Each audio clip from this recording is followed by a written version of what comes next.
What's up, everybody? Welcome to the Action Network podcast presented by DraftKings. I'm your host, Chris Raybon. It's NFL Week 7. We got more anytime touchdowns for you from every single game. As always, I'm joined by one of the most accurate rankers in the game, Sean Koerner. I'm joined by touchdown betting guru, Gilles Gallant. Get to those guys in a second. Last week, we hit on a few of these. Ladd McConkey, Josh Downs, Mayer, Chase, Josh Jacobs with 2+, and Ashton Genty. Koerner, how you feeling about week number 7? Good, yeah, and I hit the Michael Myers, the Halloween parlay. Oh yeah, Ashton Genty going back to the Michael Myers stance, behind line of scrimmage, and Michael Mayer, who also scored. So I don't even know if we tracked that, but that was my favorite parlay of the week after the fact. But yeah, feeling good about week 7. I don't know if 2 Raiders will score in a game again either. That is true. That is true. That only against the Titans. That was only because they were facing the Titans. Joe, how was your week? And how you feeling about week 7? I'm feeling pretty good. I like the fact that we're now 7 weeks deep. We've got some guys, like flag plant guys. Like if Sean has a Detroit Lions game, I know Isaac Tesla is coming. I know that you got a Bengals game, probably T. Higgins is coming. Like that's the thing now that we've started to do this after a few weeks is I feel like we're starting to get the beaten path of which guys we like and the process that we go through, how we get there. I'm full disclosure, I'm not loyal to these guys at all. Maybe it's just a coincidence, but I will bet anyone for a touchdown. Like anyone whose odds are off, because that's how it goes. It kind of goes back and forth, and teams kind of see that, oh, this guy hasn't scored in a while. Like we knew Jameson Williams was going to get in eventually last week. Travis Hunter's probably coming pretty soon. Tet came last week. Like you're going to see things like that all the time. So, how about Tanner Hudson a couple weeks Tanner Hudson, yeah. At 45-1. Couldn't do that when I took him, but a couple weeks later. Yeah, man. I mean, Bengals, they now he's not playing again. So that there you go with Tanner Hudson. You got to get in and get out. But we're going to get to anytime touchdowns. Every single game on the Sunday slate, Monday as well. If you want to tail some of these bets, look for the quick flip link in the podcast video description or go to actionnetwork.com/bet. Now, before we get into the touchdowns, I'll toss it over to myself from a word from our sponsor. The Action Network podcast has teamed up with DraftKings Sportsbook, where new customers can bet $5 and get $300 back in bonus bets if your bet wins, and 3 months of NBA League Pass. To get started, use promo code Action Network when signing up with DraftKings. Again, use code Action Network when signing up and bet $5 to get $300 back in bonus bets if your bet wins, plus 3 months of NBA League Pass. The crown is yours. All right, Sunday starts with another one of these international games. We got Rams, Jags at Wembley. For the Jacksonville Jaguars, I got to roll with Hunter Long, plus 450. He is their main red zone tight end, and he's been their main red zone tight end. And now with Brenton Strange out, that has continued. You see a lot more Johnny Munt between the 20s, but this is also a revenge game for Hunter Long, so like him at plus 450. And for the Rams, Jordan Whittington plus 325. He has been that number 3 receiver in the red zone all year. Now you're looking at Puka Nacua likely not in the lineup. So it's just going to be Devontae Adams. Maybe they go with more 2 tight end sets as well. But either way, I think Whittington should have a role in the red zone. So like him at plus 325. For the Sunday slate, let's start it off with Raiders at Chiefs. Big spread in this one. Koerner, where are you going? Well, I'm going right back to the well with Michael Mayer at plus 375. He cashed for me last week. And looks like, Brock Bowers will be out again this week. I think he's doubtful, so we got to wait and see. But again, Mayer is one of the best backup tight ends in the league. He was a 2nd-round pick just a couple years ago. Many thought he would go in the 1st round, and Gilles, his comp was actually Jason Witten. He's an excellent 2-way tight end, and so he's been developing behind Bowers now for the past year and a half. And whenever he's going to get a spot start, I'm going to bet on him. Mark my words. So taking it again here at plus 375. I'm projecting this closer to plus 275. So I think this is way off. And on the Chiefs side, I'm going to go with Brashard Smith, the rookie, at plus 525. He's been seeing his role expand a bit over the past few weeks, mainly in the passing game. It's crazy. He's not out there much, but when he is, they target him. He's seen a target on 43% 50% of his routes. That is absolutely insane. Probably not sustainable, but it also shows that when he's out there, I mean, they're scheming up plays for him. So, if he sees any kind of increase in playing time, which is possible, especially in, a game where the Chiefs could blow out the Raiders, I'm going to be on him here. And yeah, he has big playability. He could win downfield. Like he sometimes he acts like a wide receiver. So I think they could actually throw it to him downfield, similar to Ty Johnson in Buffalo. So I like the value we're getting on Brashard Smith here at plus 525. Yeah, the Chiefs look like they were trying to trade for a running back, and so the fact that they're going to Smith more and more tells you that his role could increase just because they want to see more of him as they go forward this season, and probably get some help for Hunt or Pacheco. But Jill, we got the Dolphins at the Browns. The total just keeps dropping in this one. Where are you looking for some touchdowns? Well, before I start, I just wanted to comment on that comp to Jason Witten. I just hope that you mean the player and not the announcer, because it was brutal. So yeah, even if we got Raiders version of Jason Witten, is probably pretty good compared to that, right? So okay. How about Greg Olsen then? Great announcer and great tight end. There, boom. That's a better comp. All right, love that one. All right, 3-leg Greg. All right, here we go.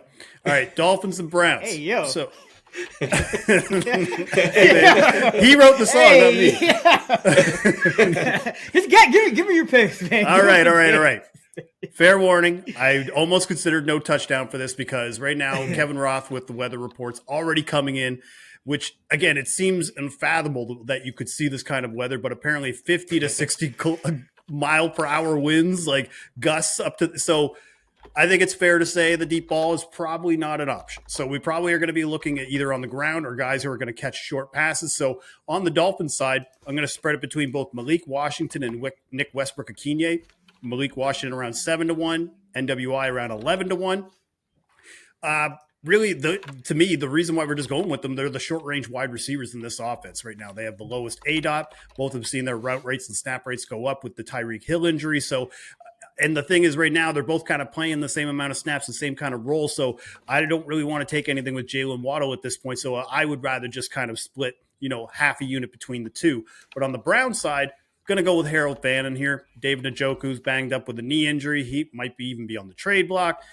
Fannin, he leads the Browns, actually like the whole team in catches and receiving yards. So facing a Dolphins defense that hasn't really stopped much. They haven't really stopped tight ends at all. 30th in defensive DVOA versus a position, 4 touchdowns allowed. And we saw even last week when David Njoku went down, he kind of took over that number 1 role, right? So I like him to continue to be a dump off for Dylan Gabriel. So those are the 3. Harold Fannin, plus 350, Malik Washington, and Nick Westbrook-Akine. Yeah, I think at this point, every single Dolphin receiver is a short-range receiver. Tua is not standing in that pocket. No deep balls from he's not doing it against Myles Garrett and them boys, especially so. Next up, we got the Saints at the Chicago Bears. Chicago, I got to go back to Rome Odunze here, plus 112. I know he had a down game last week in the win over Washington, but, score called back, and he's been scoring in every other game pretty much. So like him here against the Saints. And for the Saints, Rashid Shaheed at plus 275. He is a guy who, he tends to do well against man coverage. You can get downfield. The Bears have been playing more man coverage this year than they have in years past. So like Shaheed to get loose. And also we don't really know, what's going on with Chris Olave. He might be on the trade block. So by the time you listen to this, he might be on a different team. And then you got Brandon Cooks out there who's invisible. And so it's kind of a mishmash at this receiver spot outside of Shaheed for the Saints. A lot of tight ends mixing in. So I like Shaheed as the best option for New Orleans. So Odunze and Shaheed in Saints, Bears, Koerner, Eagles, Vikings. Vikings coming off the bye. Eagles coming off a long time to think about their loss to rookie Jackson Dart. Maybe they face another rookie again, or their former non-Super Bowl winning quarterback because he got benched before, he got hurt before it. But it's either Wentz or McCarthy for the Vikings. Who do you like in this game? Yeah, so this game is tricky because not a lot of odds out there right now. I think they might be waiting to see which quarterback is starting for the Vikings, but I don't know why that would matter. Yeah, it doesn't matter to you? Like, do you have one for a higher touchdown rate or something? Or? No, doesn't matter. So I don't know why we're not getting any odds here. So, but I did see some odds out there like before they were taken off. So I'm going with those. But I think for the Eagles side, Devontae Smith to score first should be around 12-1. It might be even like 14-1 come Sunday, but he's the angle I am showing some value on. He's only scored once this year. I know they're trying to get both receivers the ball a little bit more. And this is a matchup where, Vikings defensive coordinator Brian Flores is very aggressive. He loves to send the blitz. So, Smith could get open here for a longer touchdown early in the game. So I think Devontae to score first here. Anything 12-1 or better, I'm showing value on. And then on the Vikings side, I know Gilles loves this guy this week. I love him. Jordan Addison to score, but 2 touchdowns. You can get it around 30-1. So, it's around 28-1 right now. Once it's back on the board, it should be around that range. But not even sure who the Vikings quarterback is going to be this week. But like I said, it probably doesn't matter. Addison, he missed the first 3 games. He was, suspended for the first quarter last game. But he's looked really good in his playing time this year. And I know Quinyon Mitchell's banged up. They might be trying to double Justin Jefferson here. So I think Addison could get open here for not 1, but 2 touchdowns. So I like taking a swing here at more of a long shot bet on Addison to reach the end zone twice here. Yeah, and I believe, Koerner, that you are 100% success rate on this show at picking Vikings multi-touchdown games. I think you had Jordan Mason. I want to say it was week 1 or early in the year, and you cashed that. Yep. So, let's go 2 for 2 here. Jill, Panthers, Jets.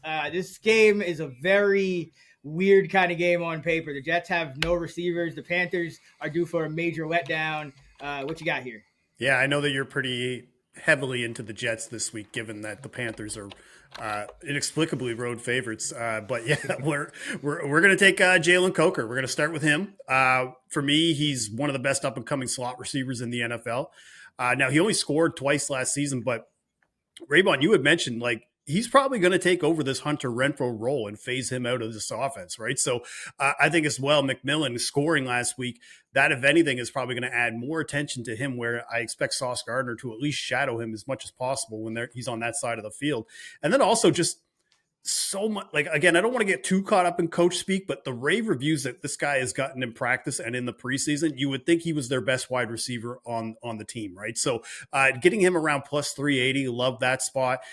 Mason Taylor, I know you like him as well. That's who I'm going to go with on the Jet side. It's going to probably be the top receiving option for them with Garrett Wilson out. Panthers, they've been awful versus tight ends. Not just this year, last year too. 4 touchdowns this year, 11 last year. Nothing has really changed on that front. Still playing over 80% of snaps for all Jets tight ends this season. So that's who I would bet to score on the Jets side. But the one sneaky long shot in this game that I do like is Andrew Beck. He's a fullback tight end. Only probably plays a handful of snaps. But I think the Jets, given their shortcomings on offense and where they're at 0-6, I think they're going to junk it up a little bit. And he's somebody that I would look at because in week 5, that's kind of what they did. They did a misdirection play. He caught a quick pass in the end zone, and he's gotten some historical touchdown pedigree because he missed pretty much all of 2024 with a knee injury. But in 2023 with the Texans, he was the most profitable anytime touchdown scorer of the season for 121 units, dude. He caught 2 touchdowns, rushed for another, had a touchdown from a block kick touchdown. So the fact that we're getting this at 30-1, I'm not saying put a full unit or even a half unit, but I'm sprinkling on Andrew Beck for a long shot in this game. Oh, yeah. I think if you just put a unit on every single backup tight end against the Panthers over the past year and change, you'd probably be up big. So, I mean, why stop at Beck? We could go Stone Smart. Yeah. I'm not even kidding. Jeremy Ruckert and Jelani. If Jelani Woods is active, watch out. All right. Sounds like a full unit bet for Raybon. Oh, yeah. I mean, I'm serious, too. It's if Jelani Woods is active, it will be to play offense. All right. Speaking of guys, backup scoring, we got Patriots at Titans. We got a new coach for the Titans, so don't really know what the hell is going on this team. I'm just going to go with Ewik Ayumanor for the Titans at plus 250. I think he's been their best offensive player this year, and that's not saying too much, but he really hasn't had as many opportunities as he could have. Calvin Ridley's still been there and been commanding a lot of work, but he's banged up now too. So I think this is about the time when, you start seeing more of these rookies really get involved. They already fired the coach. I think that's kind of a message to get these guys going. And for the Patriots, this is a spot where you could seriously play every Patriot runner. Like, so you could play Stevenson, you could play Travion Henderson, and you could play Drake May to score a rushing touchdown. I'm going to go with the guy who's most likely in Ramondre Stevenson for the purposes of the show at even money. But this is a Titans team that's allowed 11 touchdowns to running backs in 6 games. So there's going to probably be multiple touchdowns from at least one of them if both don't score out of the backfield. Koerner, Colts at Chargers. One of the higher totals on the slate. A little bit of uncertainty at the receiver positions for both teams with some guys missing practice. Yeah. Where are you looking? Yeah, with the high total, I'm going to go with Jonathan Taylor to score 2 touchdowns here at plus 350. He's just playing at a high level right now. Obviously, he's one of the top workhorse backs in the league. And the Chargers have been more of a run funnel defense this year. They're 8th in DVOA against the pass, 26 against the run. And they've actually allowed back-to-back games. A running back has scored 2 touchdowns on them. Bill 2 weeks ago and Devon Achane last week. So Jonathan Taylor making a 3rd straight week seems likely to me. So I'm actually showing more value on the 2 touchdowns than the 1 touchdown. And then on the other side, I got to stick with Oronde Gadsden the second here at plus 325. We finally saw the Chargers tight end room fully healthy with Will Disley returning last week, and it was Tyler Conklin was the odd man out of their main 3 tight ends. And Gadsden had his highest routes run rate of the season last week, 71%. So it's clear they're unleashing Gadsden as the main pass-catching tight end.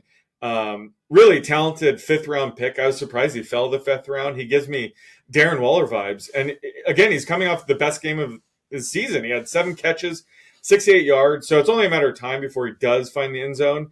And so I'm pricing this at like plus 290. Assuming Quentin Johnston's playing. So imagine if Quentin Johnston's ruled out. I'm going to show even more value on it. So I like locking it in at plus 325.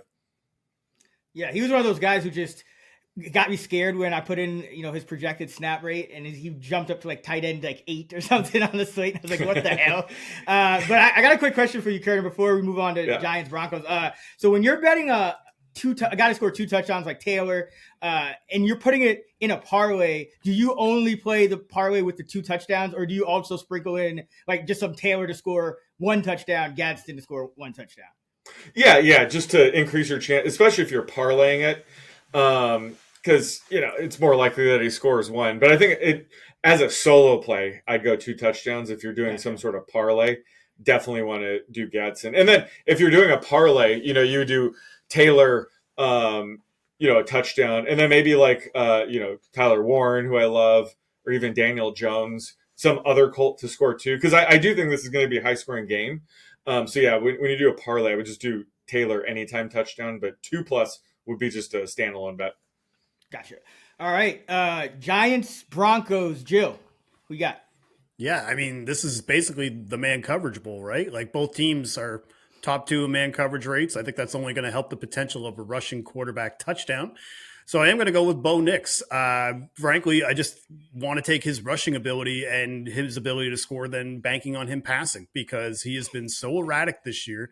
And the Giants, to their credit, low-key have been better stopping the pass. You take away that Cowboys game, and I know that's easy to say, but if you just remove that from the sample, overall, they've been very good this year. And compared to the run where they rank just like dead last in defensive DVOA, right? So for me, this is kind of a way of not getting burned by trying to do like the Evan Engram bet or the, I'm going to take Julian McLaughlin. Of course, I'm still stinging from that bet with Nate Adkins scoring last week. Of course, as we called it, that it was going to be some sort of Adam Troutman or Nate Adkins touchdown bet instead. But at least this way, we're kind of taking away the Sean Payton ridiculousness where he likes to draw up that random scoring play for the tight end 4 or whichever running back has the hot hand. And I think this way we could just kind of minimize that and take Bo Nix in a spot where you're facing a good matchup with a poor run defense that plays a lot of man coverage. Now on the Giants side, I almost went with Jackson Dart, Sean. So I'm sorry that I'm not going to be able to take him in this one, only just because the Broncos run defense, like they only allowed 1 rushing touchdown so far this year, and that was to Daniel Jones in week 2, and he finished with 6 carries and only 2 rushing yards. So again, it has to be literally like within the the 2-yard line to feel comfortable probably betting on a quarterback touchdown against that defense. And Jackson Dart is capable, but instead, I think there's more value on a guy like Theo Johnson at like 5-1, who I think has looked very impressive as a pass catcher in this offense. He's running the second most routes of any Giant behind Wan'Dale Robinson. He's got 8 red zone targets already, 4 inside the 10-yard line. And I like to mention that just because I like to put it in perspective, because a lot of people will use this data and they'll be like, well, this is what's important. But just at the same time, Cowboys tight end Jake Ferguson, Patriots tight end Hunter Henry, those are the same. They have the same amount of targets, same amount of red zone snaps and everything else. You would be difficult to find those guys above 300, even against a matchup against the Broncos, right? So I just don't think the touchdown market has really caught up yet with how involved Johnson is in this offense now. So at 5-1 to get a tight end 1 against the Broncos defense that I think can get thrown on, that's who I would look at. Yeah, and I think you're also getting the Giants' numbers skewed because you did have a couple of Jackson Dart rushing touchdowns, and you had a couple of that Scatterboo game where he had 3 on the ground. So I just think the models aren't really pulling in as much upside for the passing game yet. But that's going to turn around. There's no real like correlation there between the old and the new. It's just going to revert to what they're doing, throwing the ball and running, and they're still going to be throwing the ball against this Bronco defense at some point. So, hey, I like that. Washington and Dallas right now projected as the highest scoring game on the week. For the Cowboys, a little bit of uncertainty as to how the snap counts are going to break down. We could get Lamb back. We could get Cavante Turpin back. Those guys looks like they practiced. I'm going to go George Pickens here. I think, standalone, if everyone's out again, he's their most likely touchdown catcher. And if guys come back, it just takes more coverage off him and allows him to get in more single coverage. And that's really, Washington has been more of a man coverage team this year. They haven't been a great defense, but they played their man coverage at times. And I think Pickens can take advantage of that. And for the Commanders, Zach Ertz at 2-1. Same thing for the Commanders. A lot of uncertainty at the wide receiver position. We saw Chris Moore and Luke McCaffrey both score in their last game. But in this one, I think Ertz, over the middle against this Cowboy defense, it's really been weak all over, but that loves to play a lot of zone coverage. When you play a lot of zone coverage, I think if Terry McLaurin comes back, that actually helps because, then you've got to rotate more coverage over to him. But if not, Ertz is just going to be a target hog, I think, in a game that really looks like a potential shootout with a 1 to 2 point spread and a total in the 54 to 55 range. So Pickens and Ertz in Commanders, Cowboys. All right, we'll get to the primetime games, but before we continue, don't forget to sign up for Action Pro for real-time pick alerts from experts like Sean Koerner, Gilles Gallant, myself, and our entire Action Network team. Plus, you can access our pro projections powered by Koerner and our predictive analytics team. Just go to actionnetwork.com/pro, and to get $20 off the annual price, you can use promo code POD20. That's POD20. So don't miss out on the best bets at the best prices. Visit actionnetwork.com/pro and use promo code POD20 to get $20 off a year of Action Pro. All right, it's time for our favorite Sunday Anytime Touchdown Parlay presented by DraftKings. So we're going to get into that before the primetime games. Sean, who is your favorite Sunday Anytime Touchdown guy? I'm going to go with Oronde Gatz in the second here at plus 310. I think we got to be on him before he scores his first touchdown. I think that could come as soon as this week. Joe, who's your guy? Taysom Hill. He's back. Over his last 10 games, he's got 7 touchdowns now. Scored last week, so I'm going to go back to him here around plus 205. All right, I'm rolling with Mason Taylor. Joe, you mentioned him earlier, of the Jets. I think he's the top target for them. So we got 3 tight ends for our Anytime Touchdown Parlay for Sunday presented by DraftKings. Mason Taylor, Oronde Gadsden, Taysom Hill. You can get those at 42-1 at DraftKings. That was our favorite Sunday Anytime Touchdown Parlay presented by DraftKings. Let's jump into Sunday Night Football. All right, guys. Falcons at Niners. This total is a luck over, by the way. Shouts to our guy, Nick Giffen. Big luck over in this one. Total has gone up a little bit. I think that has something to do with, maybe expecting some guys back for the 49ers. But, Sean, I'll start with you. Who do you like for Falcons at Niners with all the injury uncertainty? Yeah, it's tough to project the Niners right now, but I'm going to go with George Kittle at plus 220, who might be making his return from his hamstring injury this week. I would imagine they want him closer to 100% if he does return, because Jake Tonjes has been playing well enough. They could afford to wait another week if needed for Kittle. And if he doesn't suit up, then it's voided, and this is a two-way parlay. So I feel like this is a safer route to take right now. And I realize, the Falcons, you mentioned it last week, Raybon, they've been excellent against tight ends. But they've been good against all positions, really. They're just a really good defense this year. And Dawson Knox did manage to score a touchdown against them last week. And let's be honest, George Kittle is going to be the best tight end they've faced all year if he does suit up. So I think, plus 220 is a decent price for someone like Kittle. And if he does return, he's limited. I would imagine he'd still be out there for most of the red zone plays. Yeah, would you pivot to Tonjes by any chance, Sean? Since you did call it Tonjes, I think, on this show at one point. So just yeah, that's what I was gonna say. If Kittle suits up, he'll be the best tight end the Falcons have faced. If he doesn't, Tonjes will be the best tight end the Falcons will face all year. So yeah. If Kittle's out, we'll have to see what his price is. But Tonjes is always sneaky. Joe, who are you looking at for a touchdown in Falcons-Niners? Yeah, I'm going to keep it real simple and just go with Drake London. I mean, coming off a 16-target game, it seems like the Falcons finally figured out, we should probably pepper this guy with targets. And he looked great against the Bills. That's now back-to-back games with him with a touchdown.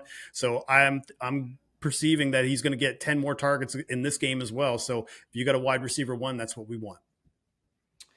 I'm going to roll with Kyle Juszczyk at about just over 7-1, plus 718.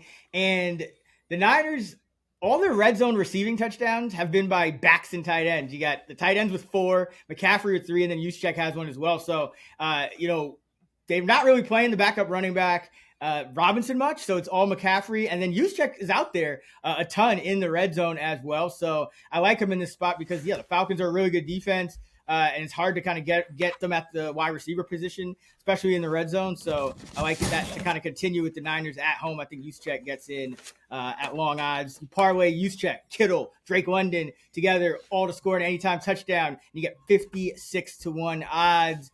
Next up, we have the Monday night game with the Bucs at the Detroit Lions. And Sean, I feel like I keep saying it. The Bucs, a lot of injury uncertainty in some of these games. But one thing that is certain is where you usually go for an anytime touchdown when we're talking about the Lions. Yep, I'm going to go with Isaac Tesla here at plus 750. Of course, he was the cardio king of week 6 with 22 routes without drawing a single target. And I always say, when it comes to Tesla, he is literally the 5th option in just an absolutely loaded Lions passing attack. So he's going to need 1 or 2 pass catchers to go down to really command more than a couple targets in a game.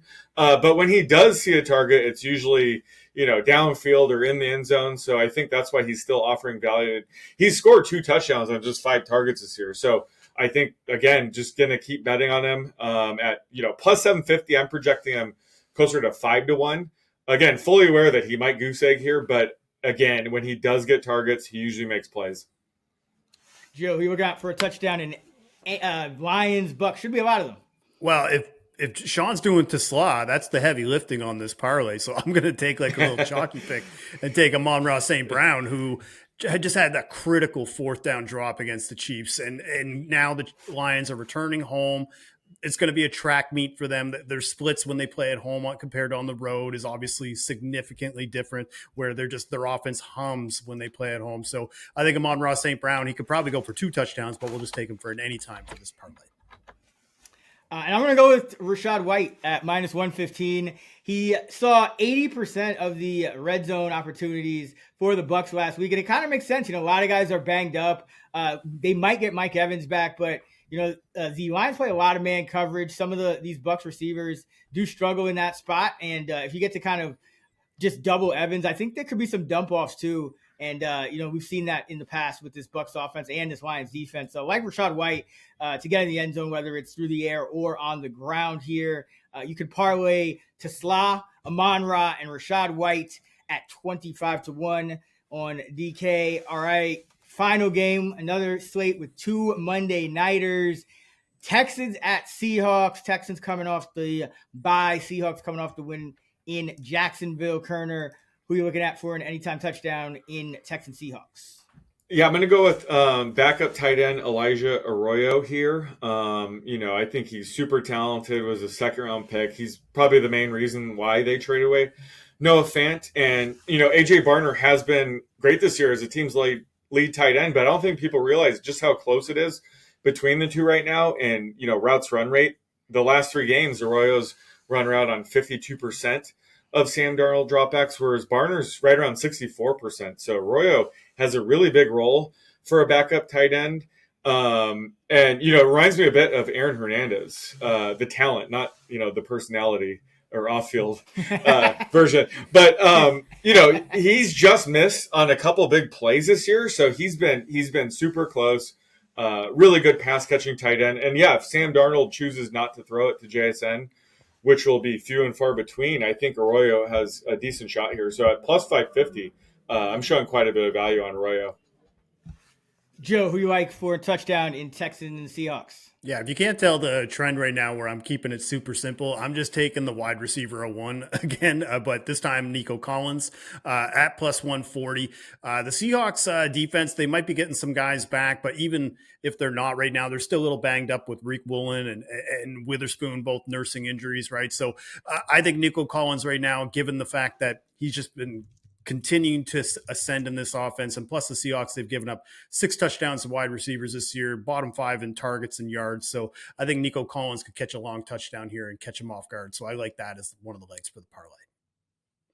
Yeah. And, lo and behold, with the Seahawks playing well, Sam Darnold's playing well as well. And so Koerner is going with the tight end too. I'm going to go with Barner here at plus 400. I have value on him as well. And Koerner, you kind of alluded to it in terms of the routes. These guys are close, and one of the things they're doing is taking the receivers off the field in the red zone. They're playing a lot of 2 and 3 tight end sets. They also use a fullback. So Arroyo leads the team in red zone routes this year over JSN, red zone snaps over JSN, red zone targets. He leads the team and red zone touchdowns. So he's been their top target in the red zone. And that's why JSN probably is not just, having an even more ridiculous season. So I like AJ Barner to score here as well. Wouldn't be surprised if both of these guys get in with Sam Darnold, just going off this year. 6 touchdown pass over his past 2 games, 11 on the year. You can parlay Arroyo, Collins, Barner at DraftKings for 80-1 odds. And as I mentioned, we're going to add all of these anytime touchdown parlays to the Parlay Express account in the Action app. So go follow Parlay Express if you have not already, and have some fun with us on some of these longer shots. And while you're looking there, don't forget to sign up for Action Pro. It's the only way for you to get the best bets at the best prices with immediate notifications. When Action experts post their picks, you can get $20 off by using promo code POD20. And that is going to do it for our NFL Week 7 touchdown show presented by DraftKings. Thanks to Koerner and Jill for joining me. You can find Koerner on X at @_oddsmaker. I'm at Chris Raybon. Also check out at Playbook for bet slips. Until next time, let's get this money.